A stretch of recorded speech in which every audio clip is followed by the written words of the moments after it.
Well, good evening and welcome to the House Committee on Small Business, our first meeting of the year on this Thursday, January 26, 2017.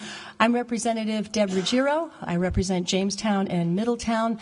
I'll be chairing this committee, and I would like to take a moment just to recognize all of my colleagues, and if you could just identify who you are and also what district you serve. Mike, would you begin? Representative Michael Morin, District 49, representing part of Woonsocket. Thank you. Teresa Tanzi, Narragansett and South Kingstown.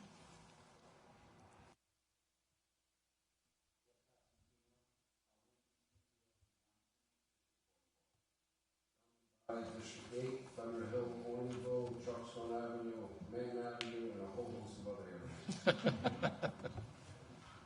Representative Deb Ruggiero, District 43, Johnson.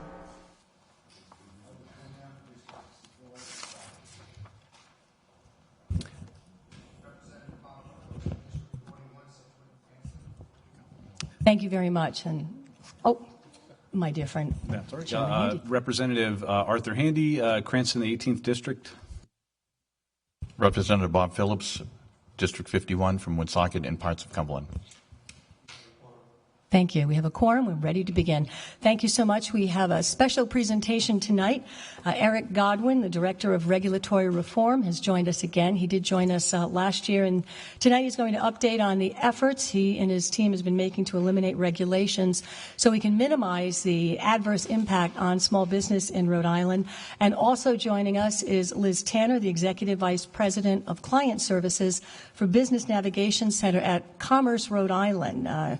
She reviews available resources to small businesses throughout Rhode Island and is actually a resource to many of the reps and senators and small businesses in the state. So thank you for joining us. And I see Sarah is also here from the hospitality industry. So, Director, whenever you're ready, thank you so much for joining us tonight. Chairwoman, members of the committee, thank you for having us. I've been working in regulation for 20 years. A big portion of that in the regulatory oversight fields at the federal level and in multiple states, including Rhode Island. A significant portion of the demands of oversight are looking at the requirements placed upon small businesses by regulatory outcomes generated at every level of government. When I've spoken with the hundreds of small business owners like yourselves, like the folks in the state, the regulators themselves at the federal and state level, and with the associations that represent small business, three questions always come up. The first one is, how did we get so many regulations? Wasn't anybody watching? Did anybody vet these? Can we have fewer of them? And that second question is, if we were to take away some of the provisions that require so much of small businesses, we would be better off. How can we do that? How do we identify those provisions, and how do we remove them from the books? The third question is, in the event that we have to comply with regulations, because every small business owner knows that regulations are part of the system, right? It's the price for free market enterprise. Can we get somebody on the phone, please, when the regulations simply don't fit my business or when the process is broken? This committee, this committee and the governor, as well as the speaker, have tasked ORR over the years with dealing with the first question. How do we oversee the regulatory system of the state? The second question, which is, can we remove provisions that are so burdensome on small businesses? That's something that Liz and her team at BEST have worked with us jointly over the last year to resolve. And the third question, which is, who can I get on the phone? That's something that Liz deals with directly. Her team has done a tremendous job, and she's going to go into those pieces for you. The first part of the gaining control of the regulatory system in meaningful ways for small business was accomplished through the Executive Order 1507 signed by the governor in February of 2015. That executive order was specifically designed to make sure that all future regulations, prospective ones, those that were coming on the books, underwent significant and rigorous review by the Office of Regulatory Reform and the Executive Office of Commerce to address those concerns of small businesses, of economic effects, of impacts that simply didn't need to be there. The process now for a regulator like the Department of Health or for the Executive Office of Commerce or the Department of Administration includes 2 review periods that ORR, if you look at the slide, the 2 boxes up top, there's an initial ORR review that we're allowed 30 days to conduct, whereby every regulation comes through and we look at it from a benefit cost perspective. Is this a good idea or a bad idea for the state? And benefit cost analysis is a great lens for small business because what it allows us to do is specifically split out what are the negative effects that small businesses have to entertain, which we do. After the regulation moves through the public comment phase, it comes back to ORR, and ORR looks at the public comments and looks at any changes the agency has made to ensure, once again, that the cost-benefit analysis and rubric are fairly applied with small businesses in mind.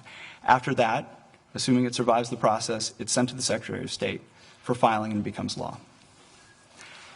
We've had it in place now for almost 2 years, and the question is, how has it worked? It's worked pretty well. Since ORR has been doing this, we've seen a drop in regulations at the state level by 42%. Now keep in mind, the agencies are continuing to meet their statutory obligations. In addition, the number of emergency regulations, and to be clear about what those are, the emergency regulations circumvent public comment and review because once they're signed into being for 180 days, you don't have to actually undergo any public scrutiny. It never goes through public comment.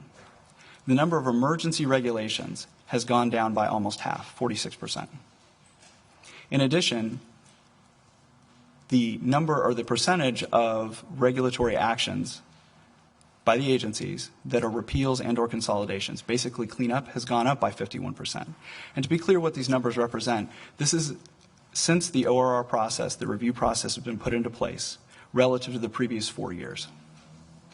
Okay, so it's Secretary of State's information. I'm happy to provide those databases for you if you'd like to have an independent check.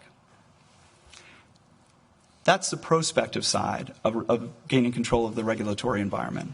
The retrospective side is actually equally important. Remember that first question, how did we get so many regulations, right? And then the second part of it is, are there some that we can take away? Are there individual provisions that we don't have to live with because they negatively affect small business without adding significantly to health and safety in the state? When ORR conducted its small business survey, its annual small business survey, 1/3 of the respondents have said, we have to hire outside consultants just to locate and understand the regulations, much less comply.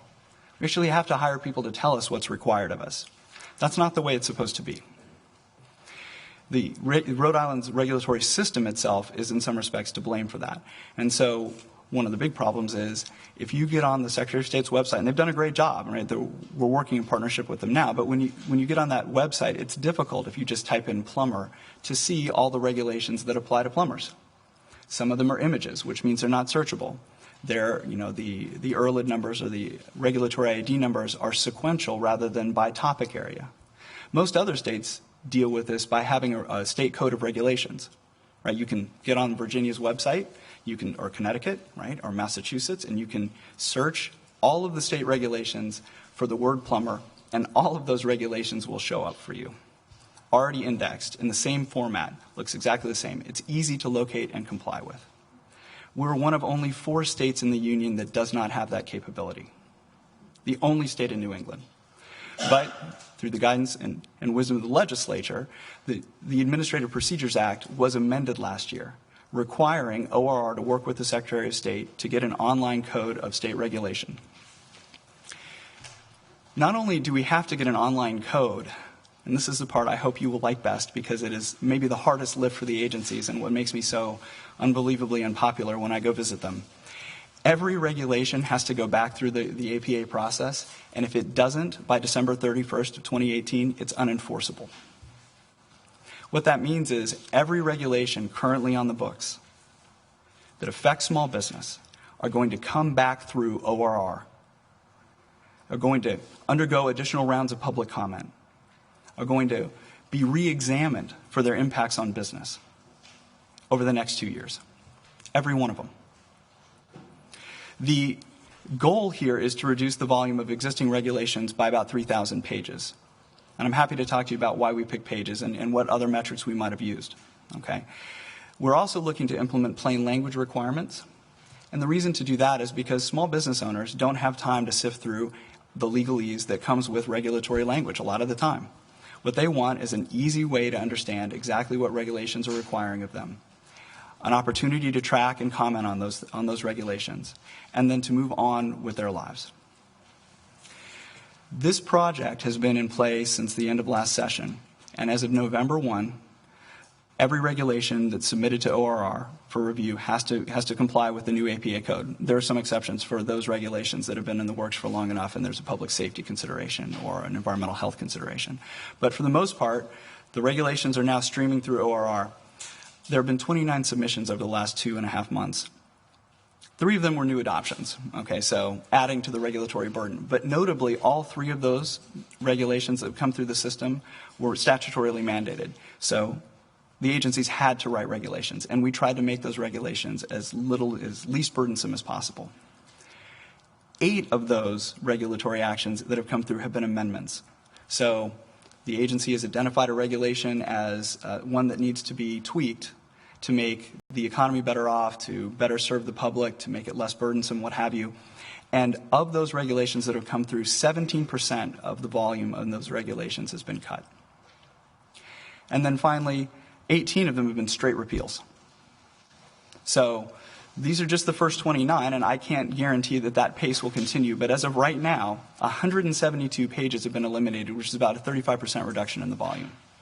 So the takeaway message for me is prospectively of the regulations that are currently under review, or the ones that the agencies are considering moving forward, 42%. There's a reduction of 42%. And I would ask you, as small business owners, if OR had been in play for the last 20 years here, and you dealt with a 42% lower burden in regulation, would that be a good thing for small businesses? And of the regulations that we've seen under the new APA, using the APA as a lever to reduce regulatory burden, we're cutting about 35% currently. I expect probably about 10% overall, which is what I promised when I appeared before your body. Director Godwin, may I ask, as I hear what you're saying, you've reduced regs by 42%, and there are a lot of percentages, but how have you specifically, with the reduction of regulations, impacted the small business? Can you give us 2 or 3 tangible examples as opposed to a number of pages? Absolutely, and it's actually important at this point to make one point clear. A repeal of a regulation is not necessarily a good thing for small business. Who knows if that regulation affected small business, right? It might be something that isn't even relevant to Rhode Island's system anymore. It's actually more important to change provisions, right? Which provisions matter most? And hopefully, on that front, the hospitality industry is willing to speak to one of the provisions that we have repealed. Please introduce yourself, and thank you for joining us tonight. Thank you for having me. My name is Sarah Bracco, and I'm with the Rhode Island Hospitality Association. For those of you who don't know us, we are the trade association for the food and lodging industries in the state of Rhode Island. Eric asked us here today to talk about a very positive experience that we had with ORR when we had an issue with a regulation that was really out of date, and that was about serving alcohol on Sundays. In mid to early spring last year, one of my members called me with a question about when was he allowed to start serving alcohol on Sundays. And something really struck me when he was telling me about it was, he said, I can't really get a clear answer from anyone about what the rule is, and everybody is doing it a little bit differently. So, we reviewed the regulations, and Rule 17 of DBR's regulations on liquor pretty clearly said that you couldn't serve alcohol before noon on Sundays. Now, anyone that has gone to brunch knows that nobody was necessarily following that rule, and I think it was a holdover from when there were a lot more restrictions on Sunday alcohol service. So we met with ORR a few weeks later about a couple of different issues, but this was brought up, and they said, you know what, that's a perfect example of something that we want to fix. We reached out to DBR to talk to them about it. This was actually on their list of issues that they wanted to update with the liquor regulations, but it's kind of small. So it was always, I think, probably on the lower end of the priority scale. One of our concerns was, however, DBR said, you know what, we're not enforcing this rule anymore, so we'll get around to changing it, but we're not enforcing it. The problem is, from our perspective, is if there's ever an incident where something happens after someone's been served and there's a liability suit that comes out of it, and you weren't following the law, whether or not DBR was enforcing it or not, your insurance company is not going to cover you. So there was that issue, and I think DBR was very receptive to that. In May of 2016, they issued a bulletin stating that they were planning on amending this regulation, and so they were formally announcing that they weren't going to enforce it anymore. Whether or not it was never challenged in court, thankfully. So I don't know what impact that had, but it was certainly appreciated that they took that concern. And so we started the process in, I believe, July 1st. They proposed a rule to repeal that particular regulation as part of a kind of a larger overhaul of the liquor regulations. And then on October 5th, it went into effect. So it was from start to finish, I think about 6 months that it took, and it was something that, it doesn't dramatically change kind of the economic climate for businesses, but it's something that, if something had gone wrong, would have been a really big issue. So that's pretty much what I have. If you have any questions, I'll be happy to answer. I'd like to just take a minute to recognize some of my colleagues who have come in late to the meeting. Rep. Carson, Rep. McKiernan, Rep. Nunes, Rep. Price, and Rep. Shanley. Thank you for joining us tonight. And Rep. Winfield. He's in the bleachers tonight. Okay, thank you. He's back there tweeting.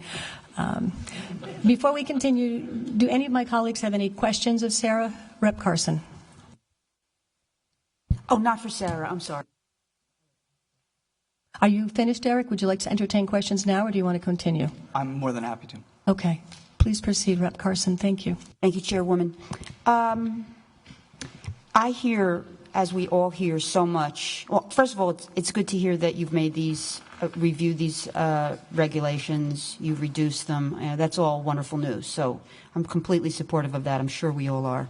But I think that the challenge is that out there in the world, there's this mentality and sense and experience that businesses are overregulated in Rhode Island. And when I hear that, I say, tell me what you mean by that, because I think there's a lot of non-specific information out there, and there's a sense of it among people rather than an actual experience with a specific regulation. So what are you doing to really assure small business owners that you are reducing regulations and are making it easier for them? I mean, how can we sort of get the word out there that there is something being done about this? I would like the businesses in my district to know that you're working real hard, doing your job to make it easier for them to do business. Do you have any communication strategy for that, or how do we deal with that sort of phenomena out there in the community? Absolutely. And actually it dovetails well with the next slide, which is that early on in my time in Rhode Island, I would ask, what are the specific regulations? And very few were capable of saying, I need this provision changed. They would say, it's taking me 6 months just to figure out where the regulations are, and there's some of them that are burdensome. I learned not to ask about the specific regulation. Now when I go to the Small Business Summit or when I speak to the chambers, I ask them, what processes are causing you problems? And then what we do in ORR is we back out which regulations are driving those processes.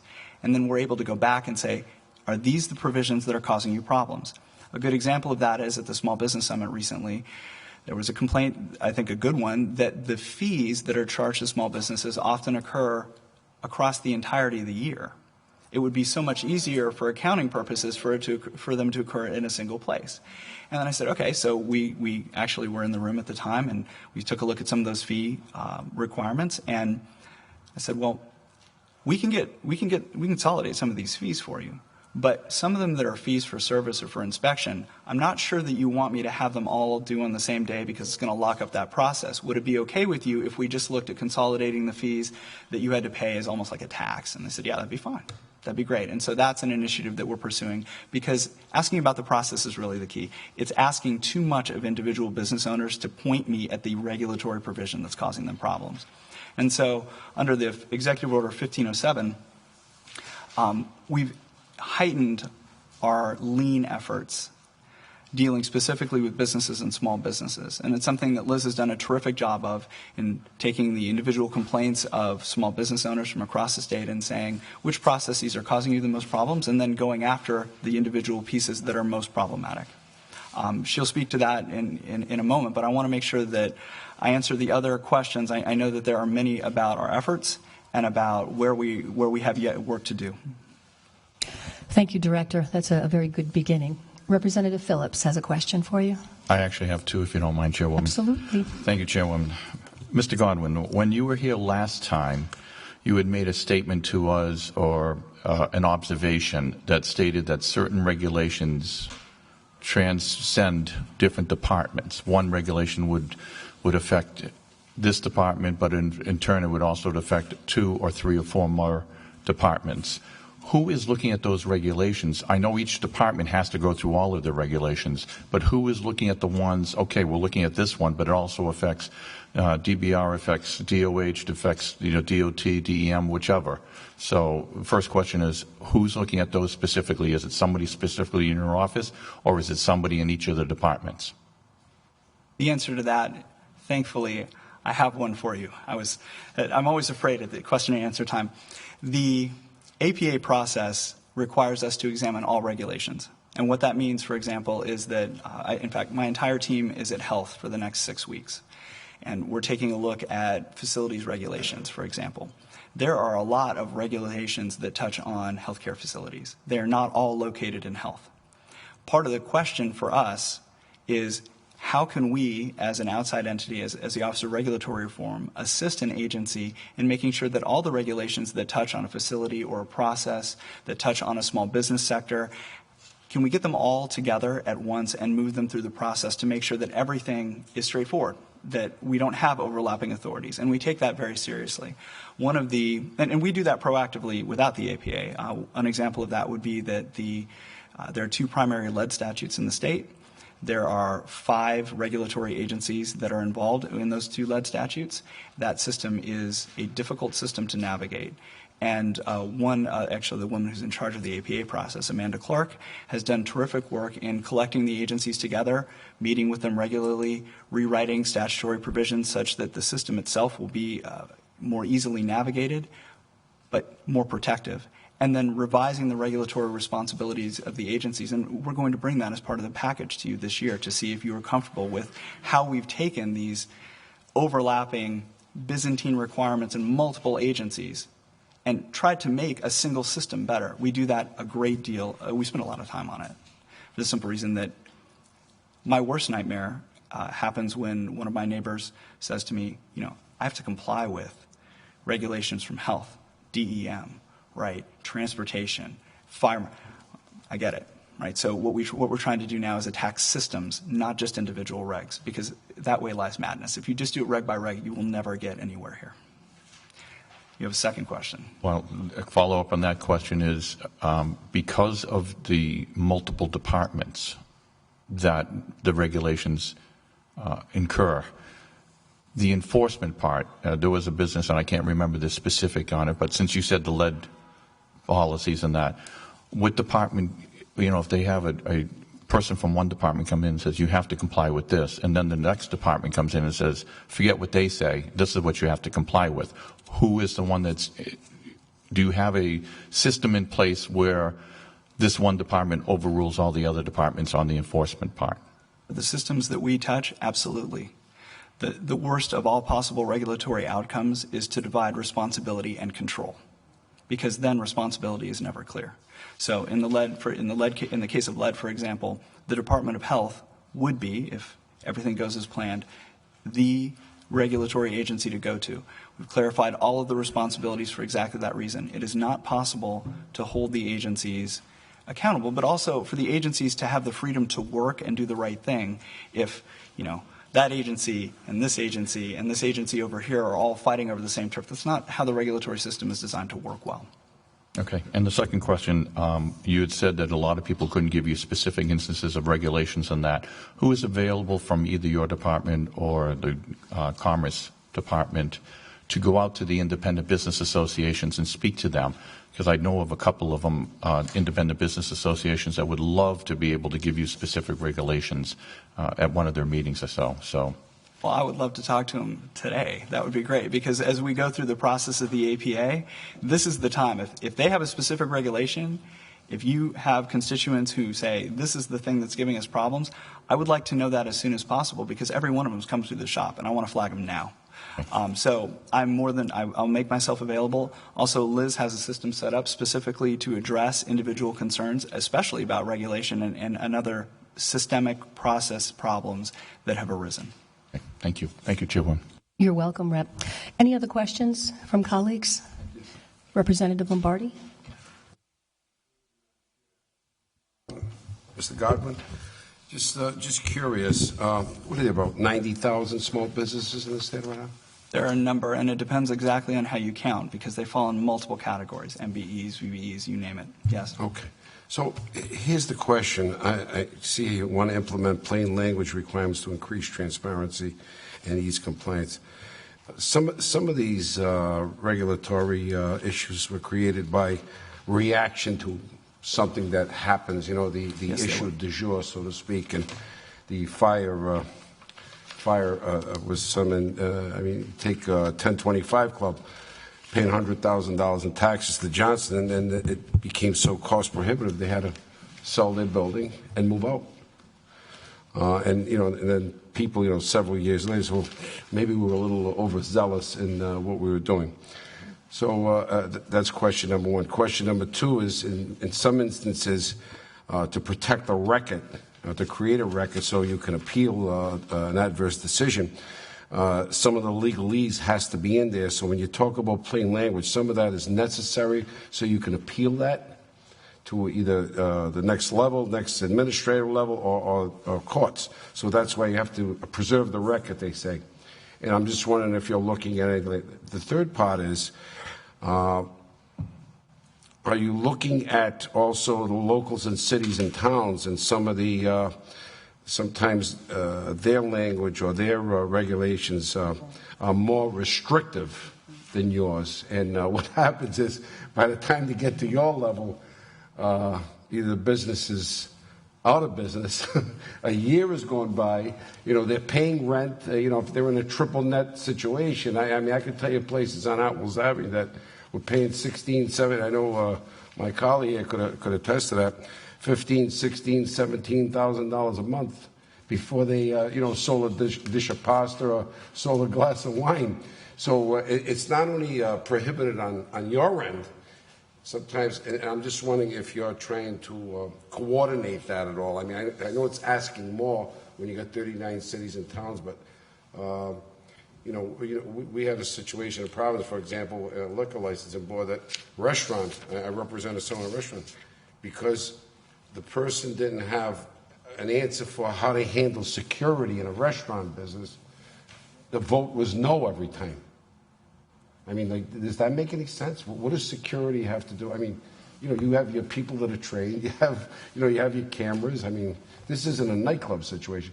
But, when I represented the last person, they come up with a masterful thing, a panic button. Oh, it was like, you came up with the golden goose, so to speak. So it's kind of a long question and maybe a very complex question, but I'm just wondering if you're considering that at all, or any of those things, I should say. Thank you, Representative. I wrote down three parts to the question. The first part is many laws are reactionary. There's no question about that. And that reaction can take place at multiple levels, whether it's at the federal level, where it may have been a federal crisis. Federal primacy indicates that the agencies must, in fact, regulate in the event that the federal government has told them to do so. Those regulations I cannot touch. The second are those regulations where there's been a statutory driver, and the statute has said the agency must regulate in the following way. We've had very good success working with the legislature in addressing some of those, and I look forward to continuing with that process, because what I hope to be able to do is when we know that there is an area of particular burden for small business, I can come to you and say, with the following statutory amendments, you would get the following regulations, which gives you a great deal of certainty for how the agencies would handle it if you were to change the statutory requirements, because that element of trust has to be there. For us to deal with a long-standing reactionary law, you have to have confidence that your intent will be met and fulfilled through the regulatory process. And that's how we've chosen to handle that. To the extent that the regulations are themselves reactionary and there are no higher power drivers, absolutely, that's my job.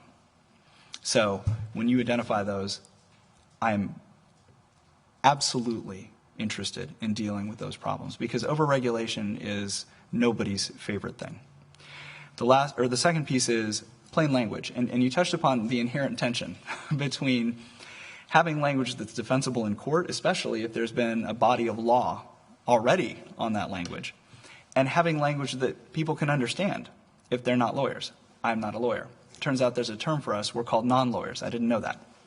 So, by lawyers. It's better than being a criminal lawyer, whatever that means. Go ahead. So as a non-lawyer, the way that we've chosen to handle it is the regulatory process has two stages. The first stage is the public comment stage, where the agency is required to tell the regulated entity and the public at large, here's what we're intending to do. That way the public, small business owners, can understand what the regulation will do and can comment in a way that makes that regulation better. Right? It's a transparency issue. It's also an efficiency issue. At that stage, those regulatory packages that are put out for notice and comment have to be in plain language. The actual law that is put on the Secretary of State's website has to be legally enforceable.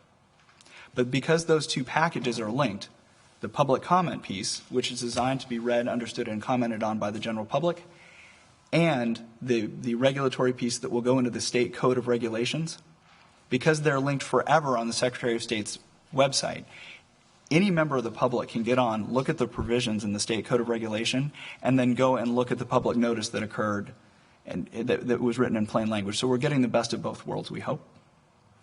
The third piece is the municipal piece. Good luck. Thank you. I'm kidding. The third piece, the municipal piece, is a tricky one. There have been some efforts at the state level to provide additional assistance to the municipalities on certain types of regulatory structures. For example, e-permitting, the statewide fee schedule for building permits. There have been some forays made into this area. It is a difficult area. I grew up in the West, and in the West, the cities and towns and the state, it was pretty clear how that worked. Here, it's not as clear. There's a great deal of municipal primacy in some regards. So I don't have the authority to delve too deeply into the municipal piece, except we're given that authority by the legislature. Thank you. Do you have a follow-up, Rep? Yes, a succinct follow-up? Again, Mr. Godwin, the problem is you assume that whatever you're applying for, suppose it does not get passed. You have to preserve the record to take it to the next level. If you don't preserve the record, you've waived your right to do that. And that's why I'm just a little concerned about this plain language, only because of the preserving of the record. Because if you're going to go to the next level, whether it be administratively or to courts, and if you don't establish what the requirements are, you're out. You're right. I didn't understand your question fully, okay. But I can provide more insight there. Oh, okay. The APA also has specific provisions for declaratory orders, for example, where the agencies are required to provide clarity on how they interpret their own regulations. The APA requires those declaratory orders to be kept on the agency website and part of the public record and docket. So guidances, they have to be on the agency's website. Decisions, to the extent that they're part of the declaratory order or part of the agency's docket, will also be available to the public. It should be more transparent, not less, because now the agencies and the Secretary of State's office are going to have identical dockets in most respects. With regard to the, obviously, Rhode Island has 39 cities and towns, 52 by 38, which it would just seem it would probably be much easier to codify those in a manner that'll kind of coexist with what you're trying to do, because all it does is it stretches out, costs money to the person applying for the small, trying to open it, and just takes time. And that time, believe me, that time is a factor that'll destroy any business. I mean, you're 7, 8, 9 months, a year into it. It's cost you $150,000 in rent. God knows whatever else, making the dead money, trying to save $500,000 making repairs. Guess what? You got to sell a lot of pastas and beers to try and get even. It's very, very difficult. And only because we've experienced it in my neighborhood more than probably most. So just something to think about. It needs to be codified in some way, shape, or form to say, if you apply for this, you want to open up a pizza business, we predict no more than 6 months, both municipal and state, or 5 months, or 4. And I know it's whatever that number is, but it makes no sense. It's a good point, Rep. Good point. Something to look at, Director Godwin. Absolutely. Representative Handy? Thank you, Madam Chair. And again, welcome all of you guys. And some of these, I know Ms. Tanner, some of these might fit more on your wheelhouse, and it's fine to delay answering some of them until later on, but maybe some of this is better for sort of context. I was glad to hear, and I know you've said before, I think, but that regulations still have a really valuable important. I mean, I know I've talked to hospitality before about their enthusiasm for instance, more people to do food safety inspections. And, obviously, not too many people are saying we should get rid of all the regs around food safety. I think the hospitality sector would be fighting us tooth and nail because they know that the bad actors would wind up causing trouble, and those regs help to create a level playing field frequently. So I was happy to hear you say that. And I did to Rep. Lombardi's point. I do think that actually the friction often is frequently process-wise. It sounds like the friction is often, and again, it might come back to Ms. Tanner's office or Mrs. I'm not sure which office around that sort of state and municipal sort of friction point. And I know that that's an opportunity, at least again, I think for Commerce to be able to help some of the small businesses go through that. So I think I'm glad to see you're here too. The things the regulatory code was actually the one I had the biggest question about, and actually it sort of maybe fits into the other pieces. It almost sounds like a was it Strunk and Wagnall? I can't think of the name of the sort of elements of style thing that tells you sort of how to do things. And I would hope that maybe that's an opportunity too to pass technical support onto towns if that's what it is. Because I'm originally from Virginia, but it's been a while. I've lived here longer than there, but it's interesting here they've had a searchable database of their regs for a while at least, I guess. I was curious about how long, but is that sort of what it is? Is it sort of a structure on how regs should be, or? Absolutely. Actually, Virginia has one of the best codes. So we actually called down to Virginia, Connecticut, other states that have recently gone through it. Okay, the most recent we could find, most of the states have been doing this for a while.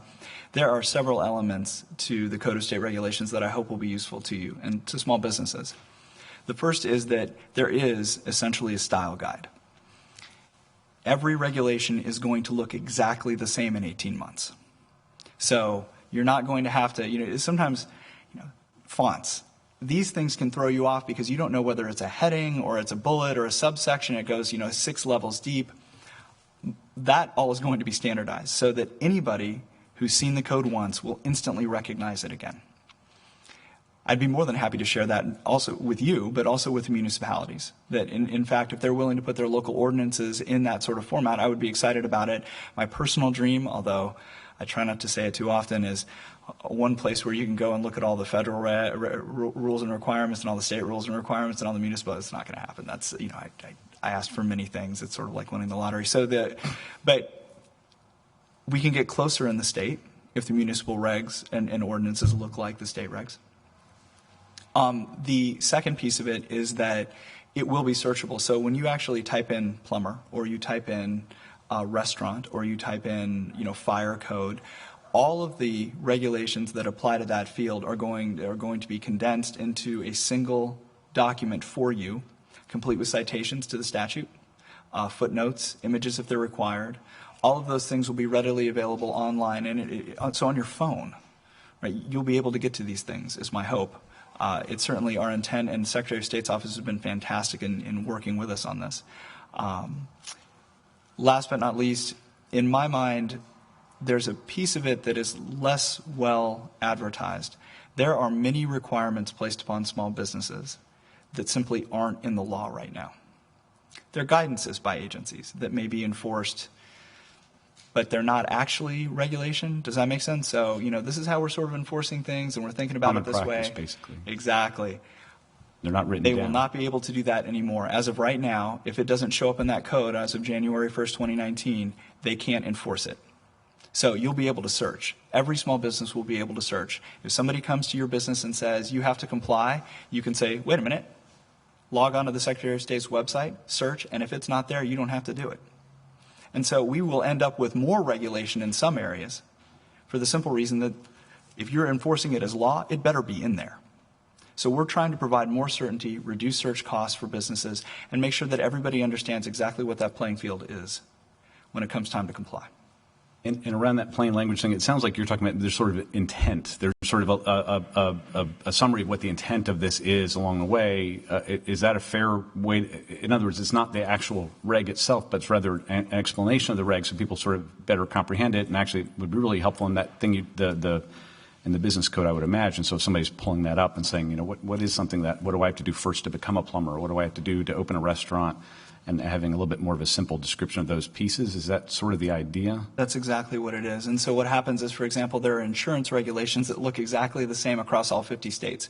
We do not want Rhode Island to have the only code of insurance regulations that insurance suppliers and providers have never seen before. We want it to look the same. And yet, we still want people who don't regularly work in insurance and who are non-lawyers to be able to read that and understand it. And that is what that public notice and comment set is for. That's why that needs to be in plain language. Okay. Thank you. Thank you, Chair. Thank you, Rep. Yes, Rep Price. Thank you, Chairwoman. So you're talking about getting some feedback from business owners because you're reviewing this, the regulation, what you're reviewing right now. What's the time frame on the input from the business owners, and also when they contact you, what can they expect, or what do you expect from them? Would you like written statement, phone calls, just so that when I because I have some business owners I'm gonna relay this message to. So.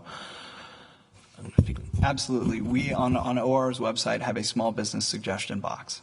They're welcome to submit their comments, concerns, or questions directly to us using that venue.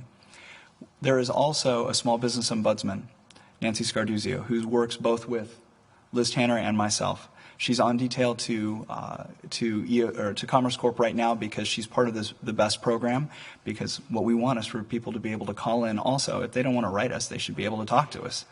It is startling how much you can learn from just asking people and listening.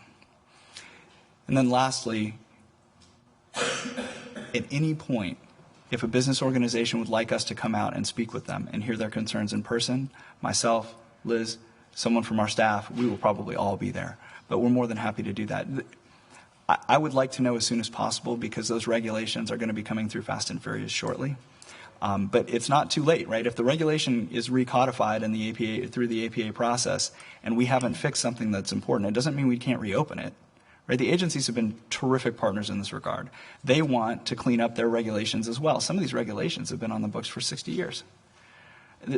It's time to change some things in them. And so that process will be ongoing, and that's really what the APA is designed to make easier. You no longer have to open up an entire regulation. You can open up a provision and fix that provision at the request of a small business. You don't have to deal with a 200-page food code. Maybe it's just that one piece. So can you provide us with some maybe some cards or some contact information and whatever that website you were talking about? Absolutely. I'd be more than happy to do that. And in fact, what we can do is not only in this meeting, but I'll make sure that we email you the links for the suggestion box, Liz Tanner's group, and make it easy for you to distribute to your constituents. Thank you. It's important that there is a small business ombudsman. I'm not sure if there are many in the business community who are even aware of that. I also think at some point we need to hear from Liz Tanner, because you are the boots on the ground dealing with small business day in and day out. I know we're getting kind of mired in the regulations, but when you talk about small business, we're talking about employees of 50 employees or less. And so, what are the pain points that you hear from the small business community in Rhode Island as they interact with the government? Please make sure the red button is up so your microphone's on.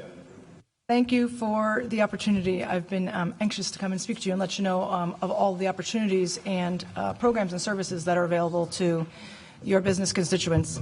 Rep. Ruggiero, you bring up a good point, the boots on the ground. I spent a lot of time, particularly my first year here, going out to talk to every organization that existed that related to business. So whether it be a chamber, Merchants Association, trade group, the Rotaries, the BNIs, networking groups, incubators, everybody that touched business, we went out and talked to. So over 200 groups, over 3,000 people we talked to.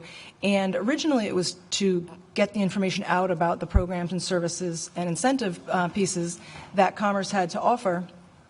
And what I realized was I was able to hear the concerns from business, and it was sort of, okay, this is great. We're really getting some good information. What are we going to do with it? So we started creating some of the tools in the toolbox, as the governor likes to refer to, the first and foremost of which is the Business Navigation Center. And so we try very hard to be the one-stop shop for businesses to answer all questions. So whether you're starting and you don't know where to go and you're trying to learn what to do, whether you're growing and you want to look at loan programs, or you're looking to diversify and you want to know about maybe how to do business internationally or with the government, or if you're having problems and you need some help trying to understand what exists for you, the Navigation Center exists to answer that question.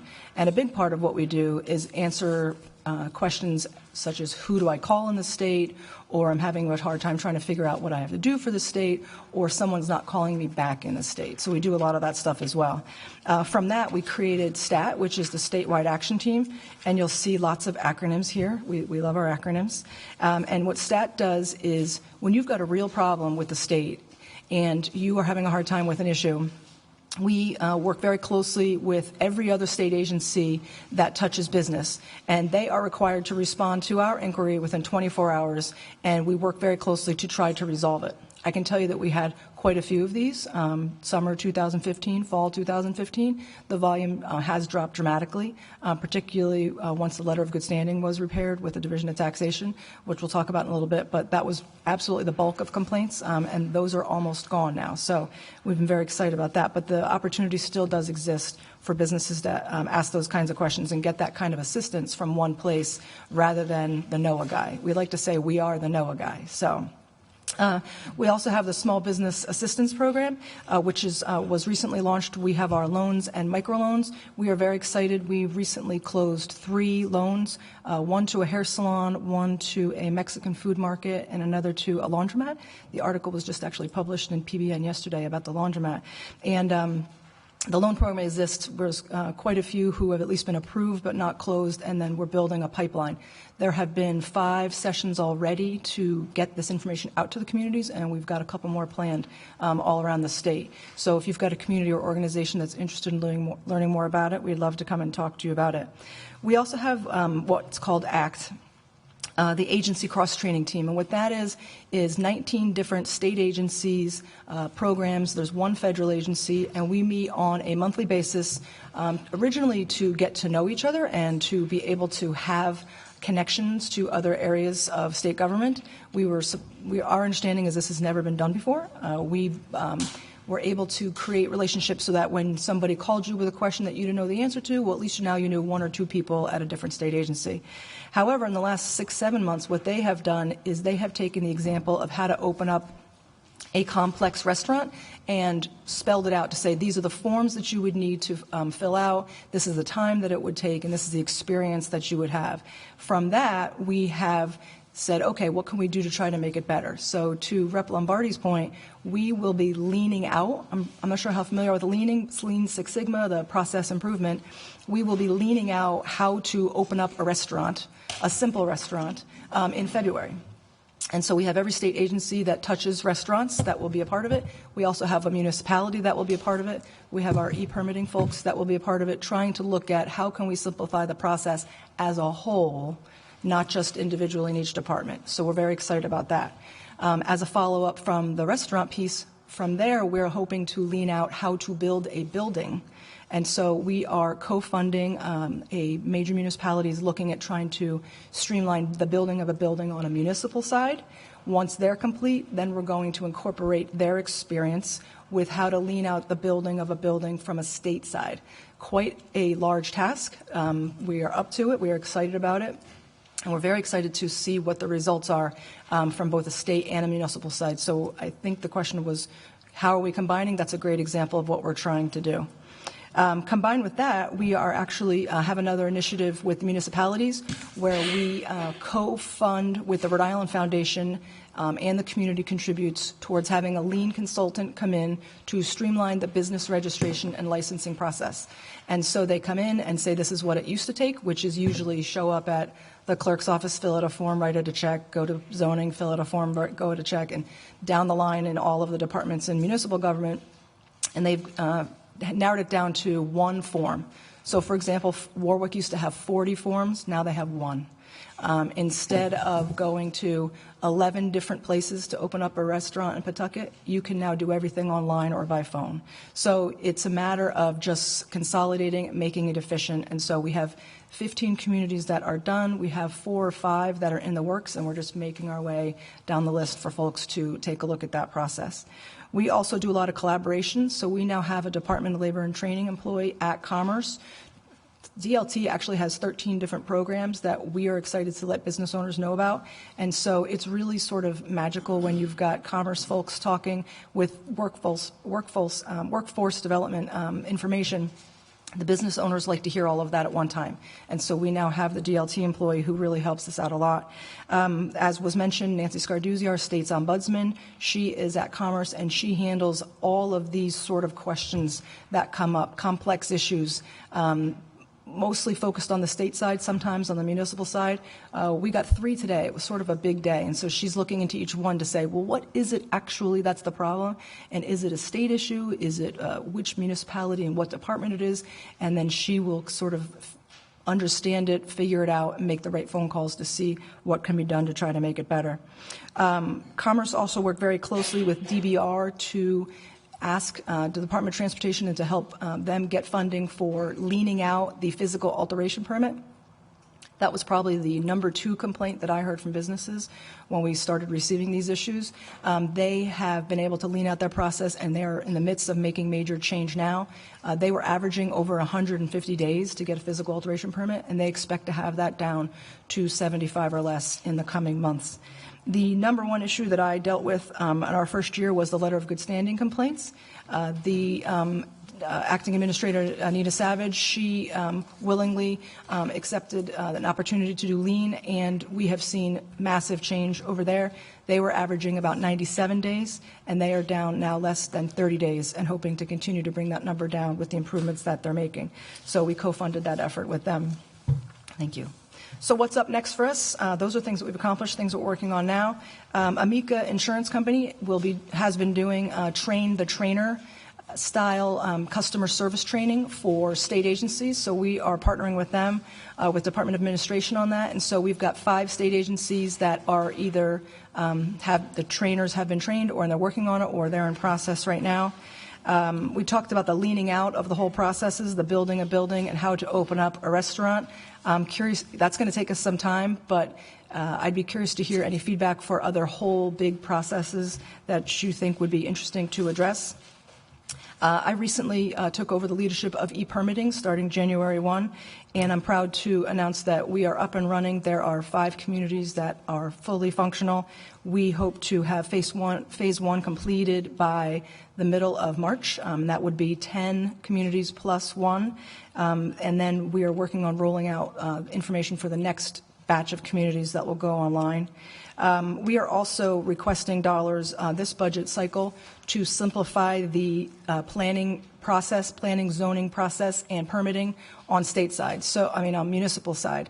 And so it would be dollars to help look at the zoning codes, any impediments on the economic development piece there, as well as leaning out the permitting process from a municipal level. And then one of the big things we always do is exactly what Eric does, and we work very closely on it, is addressing the issues that come up. And so in the year and a half I've been receiving complaints, I'd say I've gotten about 150 issues. I will tell you that we break them into categories. Some of them are legislative fixes. One of the things we're working on with Rhode Island Hospitality is there is a frozen desserts license that applies to anybody who makes ice cream. There are a lot of restaurants that think they have to pay for that license, even if they're selling a Klondike bar. So we're hoping to try to amend the rules so that they understand that restaurants don't necessarily have to get that kind of a license. So that's something that we're working on very closely with Department of Health. We have some big policy items that we forward up to the governor's office to make decisions on. They're not easy fixes or they're expensive fixes. Many things we pass over to the Office of Regulatory Reform for regulation. And then what I've discovered is I'd say a full 75 to 85% of the complaints we hear, it's really about communicating the information properly. So they think they can't do something when they can, or vice versa. So we've created flow charts, do's and don'ts, just lists. I can't tell you how many people love just seeing a list of what resources are actually available. We also sometimes just do it. So, for example, the Department of Administration, there was not a notary available to the public if they needed to have something notarized for tax. We've worked with the Department of Administration and Tax. There's now a list of notaries available, and if a citizen comes in and they need to have something notarized, a notary can come down and notarize it. Didn't cost anybody anything. We just created a list. And then we lean it. And so when we're discovering challenging processes, we work with OMB to offer up the ability to try to lean out service. So that's just sort of a quick summary of the things that I'm doing. I would love the opportunity to come speak to any of your businesses or to any of your groups. It's what I do all day, every day, so it would be very helpful to me. What I do is I don't necessarily ask them what are the regulations that are burdensome, because as Director Godwin said, that is not something they're really able to answer. I say what makes you crazy, what drives you nuts. And then from there, they always have a story, and I'm able to sort of say, okay, backtrack it. Let's see what the real issue is here. So thank you very much for the opportunity. Thank you, Liz. And you're right. It is not necessarily about the regs. It is about what's the process. You know, what is driving you crazy and what can you stop? Good work with the letters of good standing. I can tell you I've received a number of letters from constituents trying to dissolve a business, and the circuitous motion between the Secretary of State's office and the Division of Taxation. It might even be less than 30 days now. But I want to get to your point about communication, because I bet you a number of my colleagues sitting here are looking at some of these programs that are available for small business, the resources that are available, and don't even know it exists in the state of Rhode Island. So is there a website? Is there a way that we as representatives in our business community can come back and say, here's what you can log on to ask questions, here's who you can call, but, is it 1-800-SMALL-BIZ Rhode Island? We need to do something to get this out. So we have that information on our Commerce website, and we actually have when you come on the Commerce website, there's a button you can push and explain what kind of business you're opening or what you're looking for, and it will spit out a bunch of resources that are available. The Commerce website is what you're directing people to, is that correct? Yes, please. Yes. And can you share that with us now in case someone's watching and is interested? CommerceRI.com. There you go. Representative Costantino. Thank you. Thank you. I just have a couple of comments and a few questions. So the Commerce Corp, do you have anything like, we call it one-stop shopping, so that if somebody comes in and doesn't have a clue on what to do in terms of opening a business or deciding whether or not they want to open a business, that they can come to the Commerce Corporation and they can actually be assigned, someone can assign them to their case number, let's say, and then walk them through the process from, beginning to end. Have you guys talked about anything like that? That's already what we do, actually. So our client services staff sits with Rhode Island business owners to assess their situation and determine what they need. And so sometimes it's just a simple connection with a technical assistance provider. Sometimes we hand-hold them through finding a building, getting a loan, whatever it might be. And so we have, in 2016, we worked with 3,000 unique different businesses. We had over 15,000 touches, so whether it be a meeting, email, call, we had that. So with 3,000 businesses, we did that in 2016. Okay, and then the other question I had is regarding the Small Business Assistant Program. And I just have 6 questions. If maybe you can get the information back to us, okay. I'd really appreciate it, and I think we would all appreciate it. So one of the questions is how much money is available in that program. how many companies have applied for the loans and how many have been approved? What's the average loan? What's the time period from beginning to end? You mean as far as the process? How The long it process, is it a 3-month process, a 4-month process? And who decides? Is it a committee? Is it one person? Is it 2 people? And then what is your agency doing in terms of informing businesses that there's a choice other than, going to a bank, that they have choices available in terms of assistance from the state? So at least try to take care of at least a couple of these. We started this program in December, and we've closed 3 loans. There are several still in the pipeline, so the turnaround time is relatively quick. And there have been quite a few sessions already, but what I'll do is I'll provide you with a list of where all the next sessions are, public sessions, to learn more about the information. Thank you very much. Great questions, Rep. Thank you. Rep. McKiernan? Ms. Tanner, Dan McKiernan. My district is District 7. It's entirely in Providence, so I'm going to have some Providence-centric questions if I can. I'm very interested in your municipality initiative, streamlining business registration and licensing at the local level. And I've got a couple of sort of sub-questions there. Number one, what is exactly the state role in that? You come in and offer resources and make suggestions, or take it over, I guess? So, no, that would not work. So we provide the resources. So it's a $3,000 initiative. The Commerce Corporation contributes $1,000. The Rhode Island Foundation feels strongly about it. They contribute $1,000. We ask the community to pay up to $1,000. If it's a much smaller community, it's not even a full $1,000. We then suggest the MPA list for lien providers to have someone come in and lien out the process. And then there is also customer service training done by Roger Williams University at the local level. And so we provide the resources. We let them do their thing. The lien provider then sends us a report back, and at least have that information. But we are not involved in it. We do not even try to take that task on. But they come up with the answers themselves. That's the beauty. Has there been any projects in Providence of this nature? So we are working together to look at the building of a building piece, and so there are some conversations going on about that right now. And on the final page, the collaboration simplifying zoning codes. Anything going on in Providence with that? Well, so that's a budget request that we're asking for next year, is to be able to have the dollars for that kind of a program. We're hoping to pilot that with 4 to 6 communities and see how it goes. We're in the process now of writing up the application, as well as doing an RFQ to get a list of providers. Okay. Thank you very much. Great. Good questions. Thank you. Rep. Tanzi. Thank you. I am wondering if you are recommending or offering any training for appointed municipal appointees, such as people who get appointed to planning or zoning commissions, so that all of the great work you've done to help model the leaning process gets kind of filtered down to newly created regs at the local level. Well, I'm really glad you asked that, because just today we finalized and started to advertise for a class that GE is actually doing for the communities for free. And so March 1st and 2nd at Bryant, 2 full-day session where the max class size is 40. So 1, maybe 2 from each municipality can come and be trained on how to do lean themselves. It's only the cost of the lunches. And then they can go back to their community and they can lean out whatever they want. So that's a huge opportunity. We thought it was going to cost a lot more than that. And so when GE said they could do it, we were very excited. So that just got announced today. So March 1st and 2nd for any communities that would like to have some of their staffers be a part of it. It depends on the community. Sometimes it's planners, sometimes it's IT, sometimes it's clerks. It just depends on the community.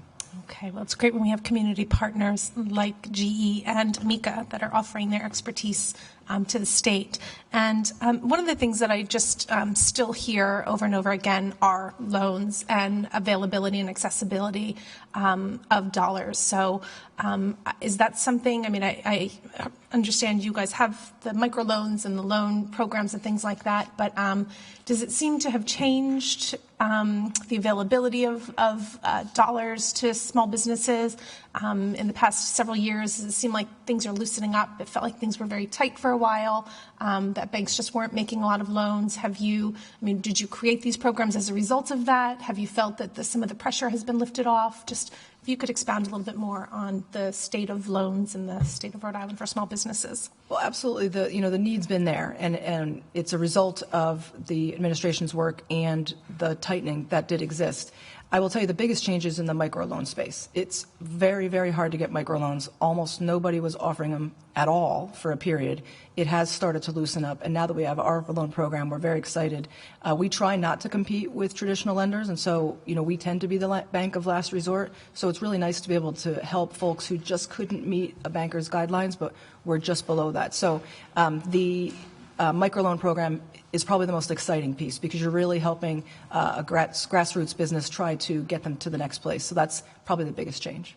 And just an idea of what a microloan is for those who might not know.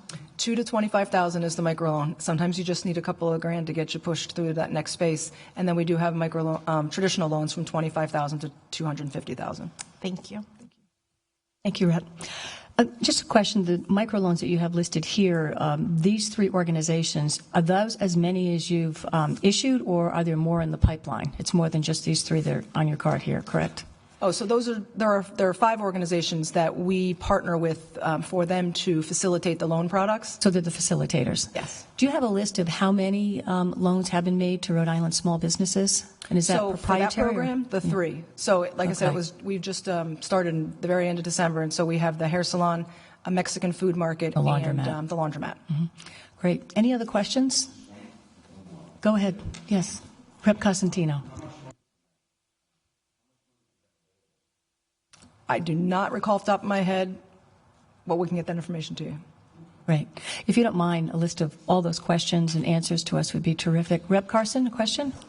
Very much, Chairwoman. I have a couple questions. Liz, you and I met last summer, and one of my concerns is always that we give a fair amount of support and advice and some financial opportunity to starting a business. And they may take off. And oftentimes small business owners are really good at making widgets, but they're really bad at managing their businesses. And they have to handle HR and advertising and bookkeeping and taxes and regulatory compliance, and they really are terrible at that. And I think that's probably, and it sucks up their time, and then they really can't make widgets, which is what they're really good at. So I have 2 questions off of that. One is, what kind of thinking do you have around that question? Because I've been told, particularly by my chamber, that a business will get good support in the beginning and they will grow, and then that's the place that they fall off, when they grow. And I think that that's something I'd like to know if you have any thinking about that. But as a consequence of that circumstance, you and I discussed that with the roadworks program going into place, there might be times where business neighborhoods will be cut off because of a bridge. And I can speak to that because in my community, Newport, we had a tremendous disruption of business on Broadway when we were paving Broadway.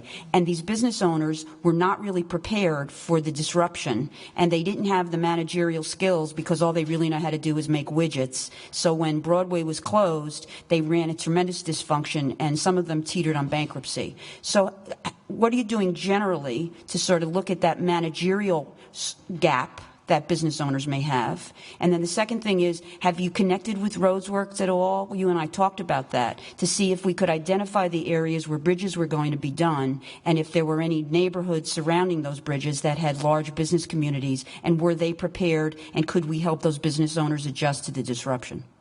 So both questions have similar answers. The first and foremost is a business owner should try to never stop learning, right? And so there is a ton of free or almost free technical assistance provided in the state, whether it be through the Center for Women in Enterprise, the Small Business Development Center. You have Urban Ventures, as well as SCORE. And so these are all programs that, whether they're counseling, taking classes, having a mentor, whatever it might be, each of those programs offers something in that realm. And so you should always be learning, whether it be marketing skills, financial skills, whatever it might be. The second piece is, I guess I disagree with you on that. I think, and I've owned and started a small business and ran and did the books and did the advertising and this. Some people really don't want to do that, and they're not really good at it. And you may be good at making widgets, but I'm never going to be a good bookkeeper. And so I could take 15 bookkeeping classes. And again, it depends upon the skills of the owner. So I hear you, and I do believe in lifelong learning, but that's where the managerial issues come in and what business owners are capable of.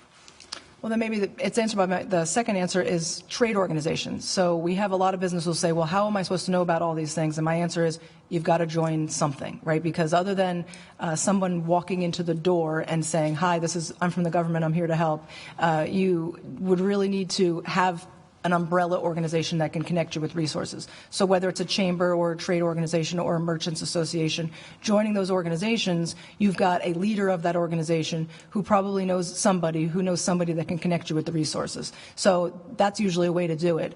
They might also be able to tell you free or low-cost managerial services or other people who are experience the same thing and, coming up with answers for whatever the particular business's problems are. So did you and I had talked about possibly connecting with DOT to understand where the roadworks projects were. I mean, you didn't commit to do that. I don't want to overspeak here. But is there any way that you could work interdepartmentally to see if there's going to be some disruption of business due to closing of bridges for the roadworks program so that the businesses in that neighborhood will not be shocked, like, oh, my God, my street's going to be closed for 6 months. I didn't know that was coming. Is there a way to work interdisciplinary like that? So we have talked to them.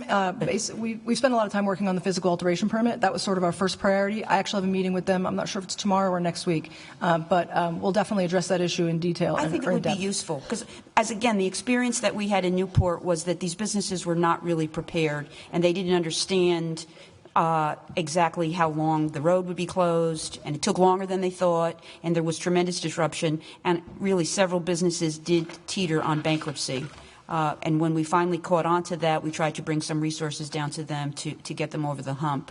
But, it did. When I saw that and I realized the work we would be doing on roadworks in the next couple of years, I think it's really worth looking at where the bridges are and to what extent they intersect in business neighborhoods, particularly small business neighborhoods. Thank you very much. I'd like to know what comes out of that, if anything does. It's actually an excellent question because there is going to be some disruption, with bridges closing to the community. So we would appreciate some assistance on that if possible. Rep. Phillips, do you have a question? I just wanted clarification, if I can, from Ms. Tanner. On this March 1st and 2nd, you had made the comment it's a lean process at Bryant, but is it one 2-day event or 2 one-day events? It's all day March 1st and 2nd. So it's one event for 2 full days? Correct. And the person attending has to be there for both days. Okay. Have you sent faxes to every community so they have the opportunity of sending people yet? Not yet. Today was the League of Towns and Cities big event, so we wanted to make sure we got it out for that, but actually sending it to the league director, and I mentioned to a bunch of the town administrators today, so we'll get to that, yeah. Okay. Thank you. Great. Well, I'm sure the league will certainly filter it to all the cities and towns. That's terrific. Any other questions from any other members of the committee? This is very encouraging to see the programs that Commerce Rhode Island has put forth for small business. It's nice to see the money that the legislature has given you is being put to good use. I also want to recognize Darren Early, who's here in the audience as well from Commerce Rhode Island. Thank you for making available this information and for sharing with us the answers to some of the questions that we've asked. It's really important that we try to help small business in the state. It is the lifeblood of our economy. It's 90,000 small businesses. 30% are women-owned, myself included, so we have to keep people propped up in this state as well as lure other people to the state. So I want to thank you, Director Godwin and Liz Tanner, for joining us, and Sarah as well from the hospitality industry. That will conclude the hearing tonight for the Small Business Committee here in the House of Representatives. Thank you so much for your testimony and your attention. Have a good evening. Motion to adjourn. Thank you.